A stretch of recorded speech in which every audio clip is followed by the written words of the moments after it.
picture with their dad, and they thought it was the funniest, weirdest, coolest thing, right? Like kind of like a Disneyland experience for a moment. Awkward for me, cool for them. But just thank you from the bottom of my heart. This means the world. That for you this isn't weird or strange, or that someone from corporate took around their kids and we get to hang out this way, right? It's fantastic. I get that, but just thank you so much. That means the world to me. Brief introduction. You know me from most of you, I would imagine. Most, if you're this far along in your Young Living journey, you may have seen a video or two of mine out there, specific to the foundation. And a couple months ago, I had to make a really difficult decision, but it was for my family that we made that decision. Spending 2.5 years in constant travel, as good as it was, and for all the many amazing reasons I should have been traveling, there are 5 reasons back home that I needed to start to be more domestically based, and so that was the impetus of the change and why I'm now in this role. So my role is, as Jessica said, I'm head of the U.S. West, so Mississippi River. So if you live Mississippi River through the West Coast, Alaska, or Hawaii, go West Side. All right? Hey, you got East Coast contingency right here. East Coast, friendly competitors. Okay. But you've got, bring it on. Let's go. I like it. My counterpart, his name is Mike Connaughton. You'll get to know him. So the way that the U.S. sales is breaking up right now is we're still one country, right? It's still everything that we're looking to do, everything that Matt presented to you is available regardless of the state that you live in.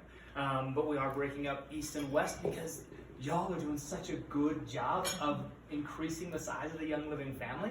We just can't keep up under singular head count. So, I mean, yeah, that's a huge applause right there. Yeah.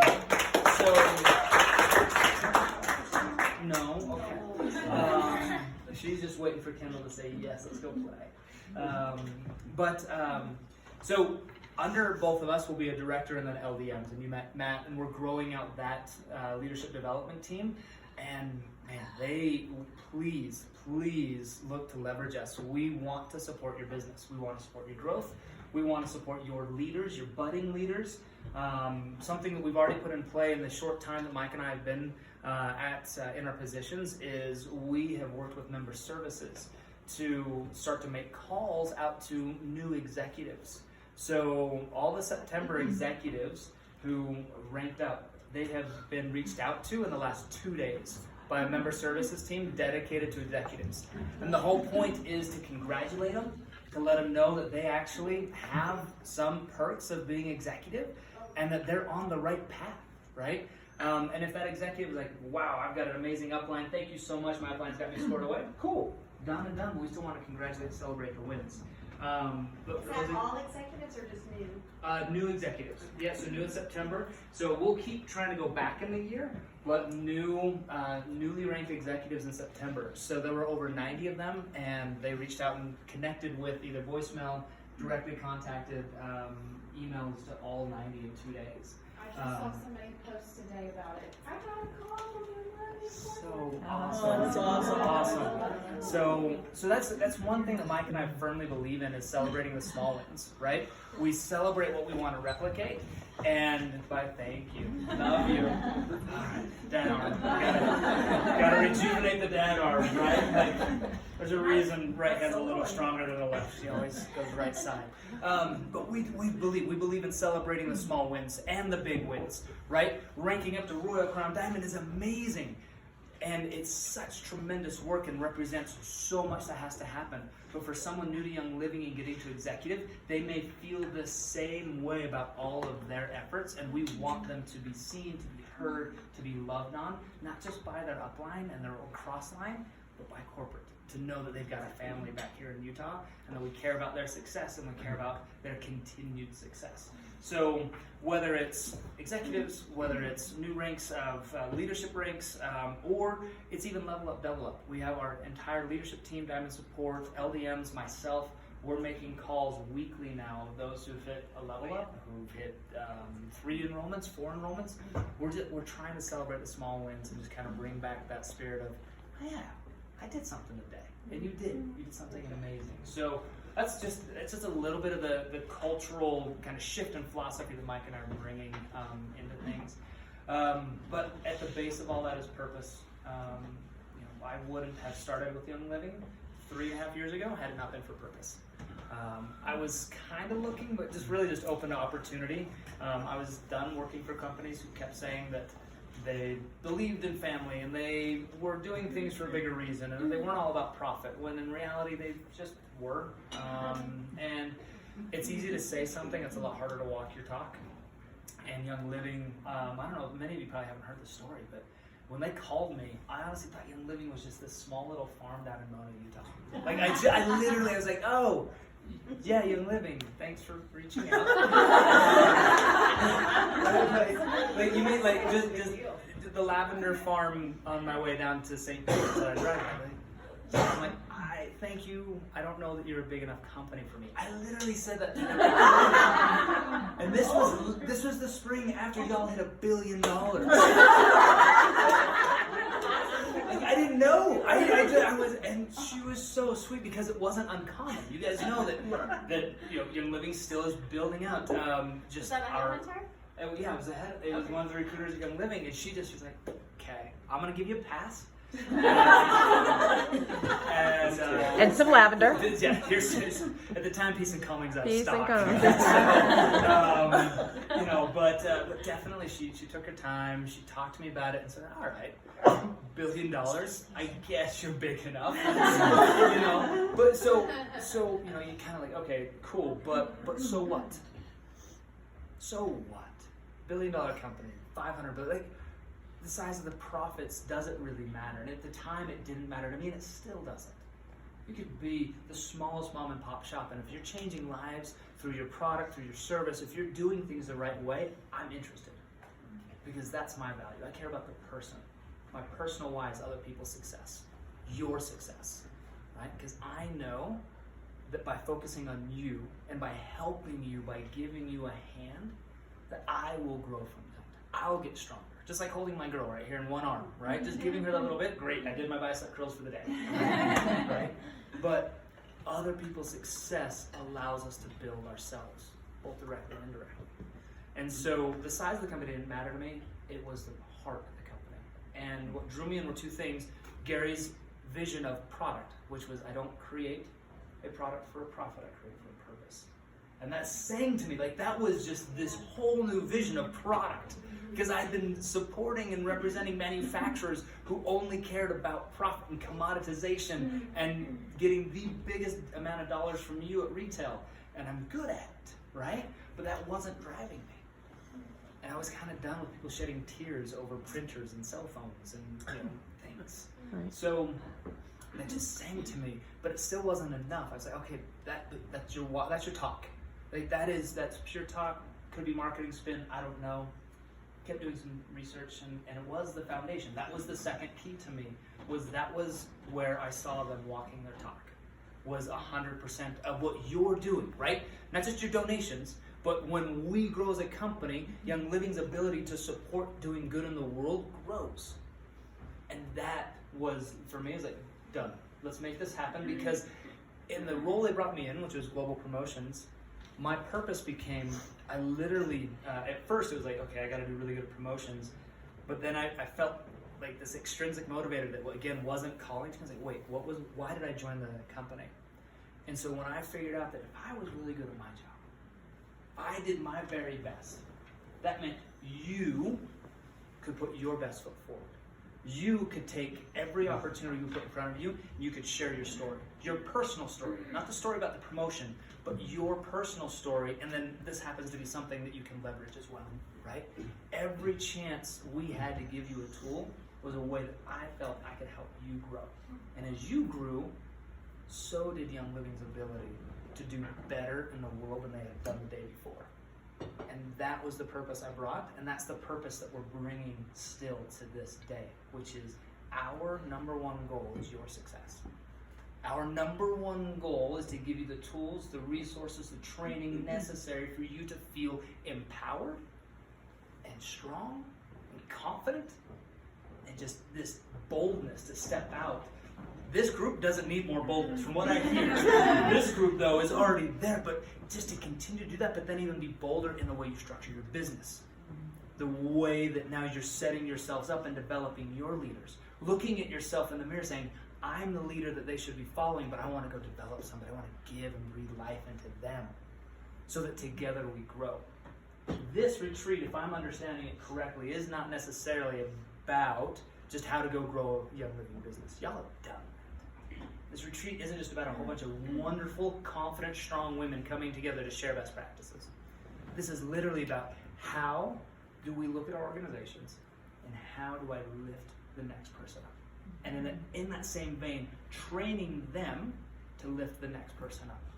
And how do I find those diamonds in the rough who just need that extra love and attention, empowerment, and confidence to feel ready to go and to grow with me, right? You all have your goals, right? I'm assuming RCD is part of that, okay?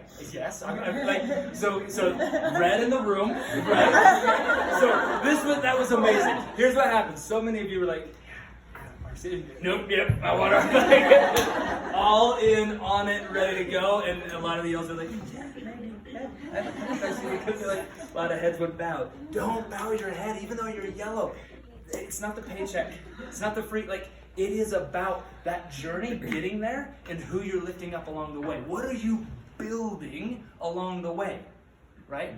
So, yes, if that title is like, oh, that makes you kind of shrink and need to see a chiropractor because you've done this, right? She's a chiropractor. I know, that's why I said She's my chiropractor. Ah, there we go. Then open yourself up and look at that journey. Look at the people that you're bringing along the way with you and go from there. I had a thought this evening, and it was really random, like, oh yeah, that could make an interesting training later on. But as I was driving up here, I was looking at my reception bars, right? and having been up here a few times, I'm like, hey, I know this is gonna go south on me pretty fast. So I had to just check that my map was still working, right? Because as soon as I lost reception, I wasn't gonna be able to call Jessica and say, hey, what was that address again? Like, was it the left and then the right and then the really weird like dirt road? Like, I'm not sure, right? So, but the reason it stood out to me is that we know this. We know this about mapping software on our phones, right? Meaning, if I load my map while I have service and full coverage, when I lose service, what happens to your map? It still navigates, right? You can still get to your destination. You can still get there. And so, when I looked at that tonight, I very much thought of just even my own personal journey in life, right? This year has not been the easiest year for me personally. And so I'm looking at that map, and there are moments in my life where I just don't have service, where I only have the map that I had pre-populated. And the choice is, do I pause everything and shut it down because I lost the resources, because I lost service, because maybe one of the leaders that I was trying to build up decided this really isn't for me? Be like, dang it, you were my RCD leg. Like, you were the last one. And do you just, oh crap, okay, I don't know, I'm just going to shut down for a minute. Because if we choose to shut down and we swipe up on that map, it's gone. Especially if we're in a spot in our journey, life, business, otherwise, in which that service is not available. You can't go back and repopulate. You now have to push forward or go backwards in somewhat of a blind way. Because even going backwards, like, wait, did I turn right here, left? Like, everything's reversed. But if you keep the map populated, even when the service is gone, even if you pause to gather your thoughts and be like, okay, service is gone, I gotta get here, but I'm a little panicked right now. My leaders have dropped out, or my OGV is not as strong as it once was, or I haven't been able to maintain this rate 3 times, I'm not gonna get to the retreat I've always wanted to go to. It looks so amazing. Great. Pause. Gather yourself, reflect, and then look back at that map. And maybe shrink it down a little bit and remind yourself, because you can only see so far, right? When you look at your map, you can only see a little bit behind and a little bit ahead. And it's telling you where your next turn is, but it's not telling you about the destination.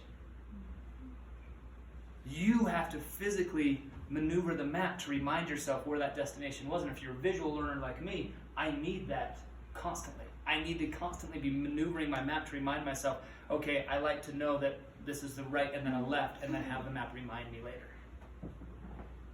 So my encouragement to you as leaders of Young Living, strong, amazing women across each other, helping each other out, is to utilize each other as that map, to help each other, to set your point. And if your point's different than your friend's point, great. Compare the maps and keep them open.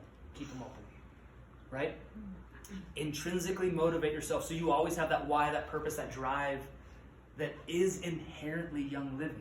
It's inherently you. You didn't get this far because you know, you're just like, cool, product, whatever, I'm just going to talk about product and move on, right? Yes, you shared product. Yes, you shared story. But you yourself are motivated by something deeper and bigger than yourself, or you would not be here tonight. So, when your maps lose service, when the journey seems a little darker, don't fret. Keep it going. Remind yourself to pause, to even kind of maneuver the map and remind yourself where that destination point is, and go. And don't forget to celebrate the small wins. Don't forget to celebrate with each other. Big, small, medium-sized wins. Last month you enrolled, who enrolled 36 already this month? Or what was the number? On the back.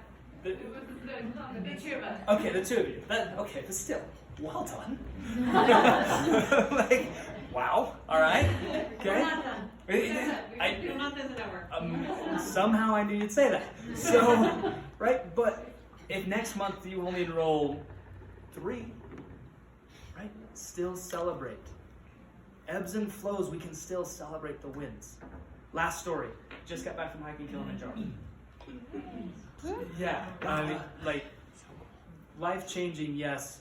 I told you it's been a little bit of a rough year, so a lot of those rough moments kind of come. Like when you push yourself physically, it's amazing how emotionally bare you become, and the mountain stripped me bare.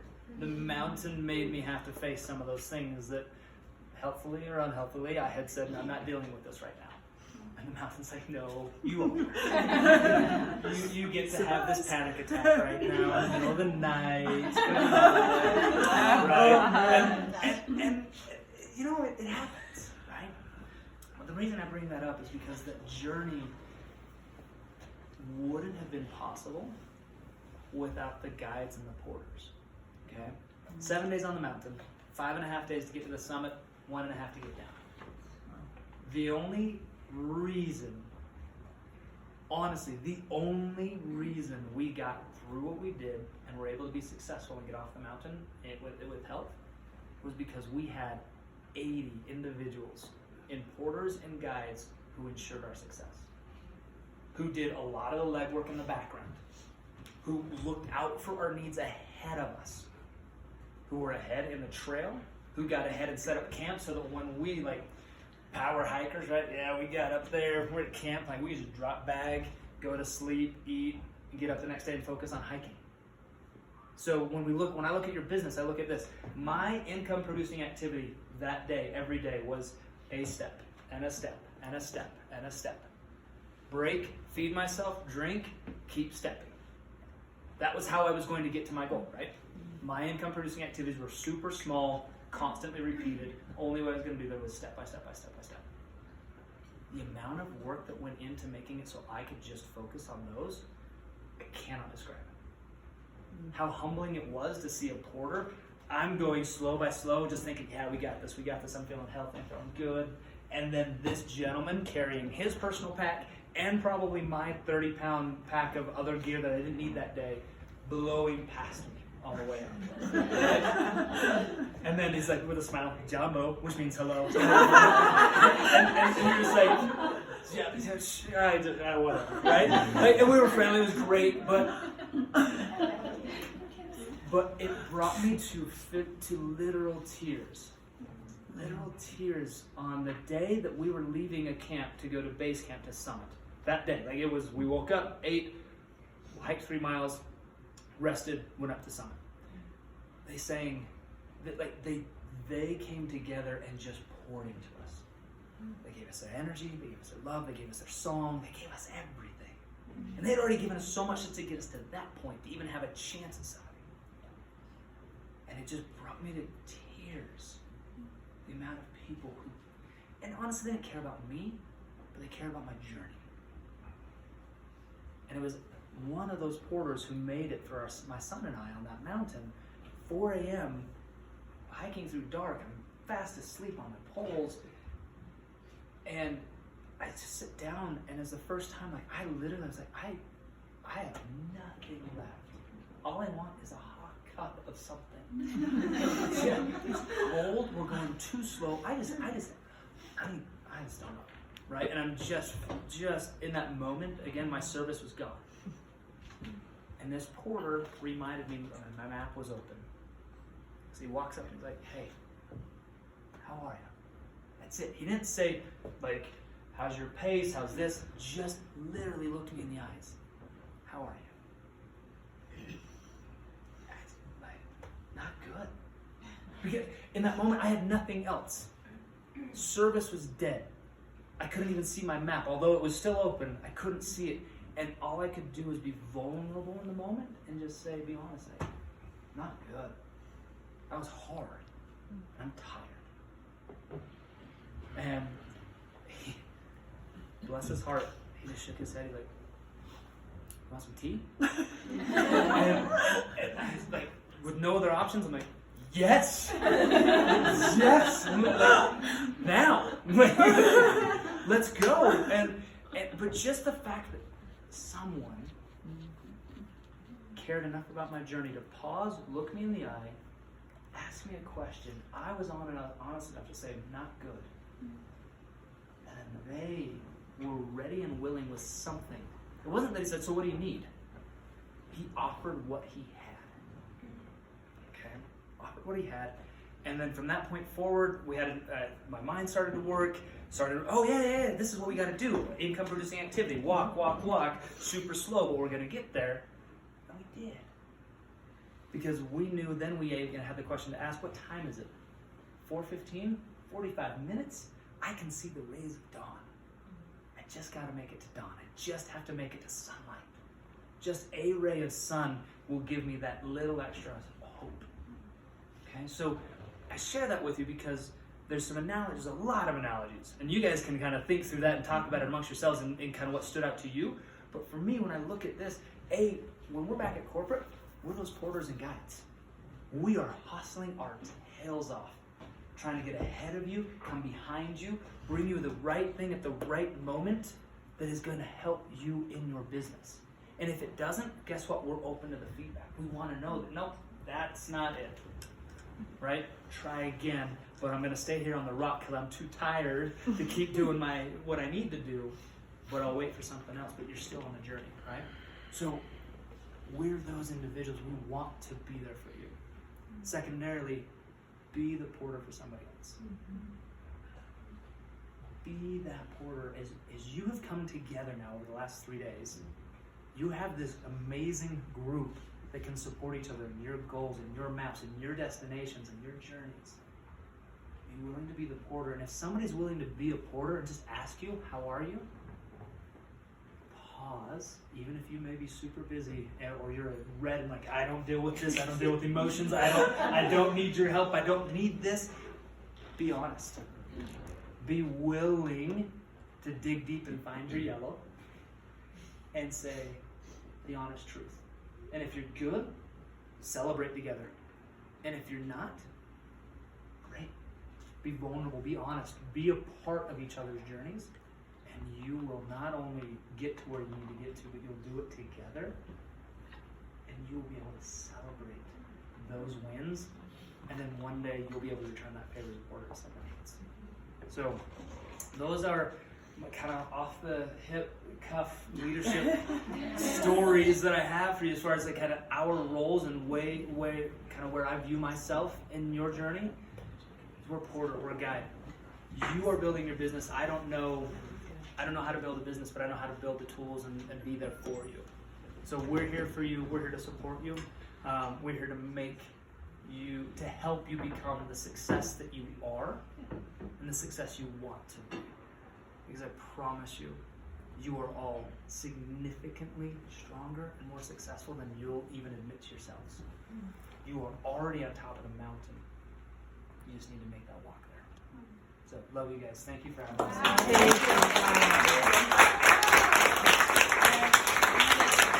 And the biggest takeaways I wanted them to take home was what? 2/3 what? 2/3 Fun. 2/3 fun, love, appreciation, Yeah. pouring into people. Celebrating. 1/3 what? Direction, education. You know, I think most people, a lot of people get stuck in, I just need to tell them what to do, I just need to tell them what to do. What if the porter came up to her and said, hey Greg, just keep walking, you know, just keep stepping here, this is how you do it. No! I need a rock. I need a bed. I'm tired. I need a cup of What tea. if you came up and said, you looked them in the eyes and said, how are you? That's what you need to do to your people. They know what to do, and there's training videos if they don't. I read this quote last night. It said, a leader will walk behind them. You know? It said the leader was in front, the leader was behind, the leader's all around going, you know, supporting. But you don't need to do it for them. The porter could not have carried Greg up the mountain. No. And you can't carry your people up the mountain. They have to do it. But you can be there, bringing the tea, you know, bringing the love, looking in their eyes. Thanks, Greg. Thank you. Thank you.